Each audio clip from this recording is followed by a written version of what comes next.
I think that this year the technical challenge is, as far as I remember, the biggest one that we have seen in the last decade of Formula One.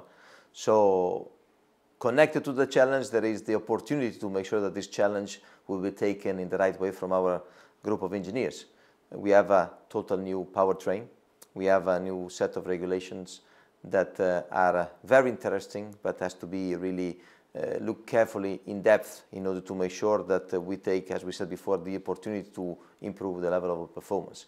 And this is what I've asked to all my people here in Maranello. For sure, in the last couple of years, the change that we have done in the organization, in the investment that we did in Formula One has been very important and significant. Some of these changes have been more spectacular in terms of names that were known in the Formula One world, some others less, but nevertheless very important for the changes. Not only the organization, the people, but also, as we said, in the investment in new wind tunnel, investing in new tools of the simulation and other stuff that are really important to make sure that all the group of engineers can really can make the difference. But we don't have to forget that we need to keep at the highest level the things that were really very good in the past, like the approach on the strategy. This year will be more complex because we have to add into the equation a new car with a new system, with a new approach to the fuel efficiency that has to be dealt in the best way that we can, and also the work of the pit stop. So these things has to be consolidated, and I'm expecting from our group of engineers a better integration in order to make sure that we can really do a good job. The season will be very long, very, very long.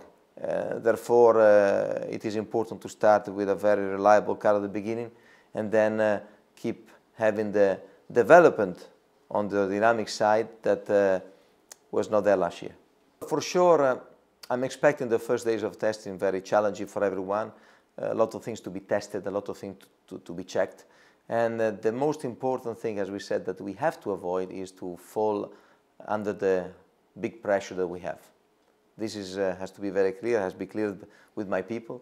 We need to stay very focused on the job. We need to make sure that we do the best jobs that we can, because I would say that the company has given to us and to our group of engineers everything in order to make sure they can do a good job. Therefore, maximum concentration, do not be distracted by the enormous pressure that we have, with the enormous belief that we know what Ferrari represents for us, but also for the world of Formula One.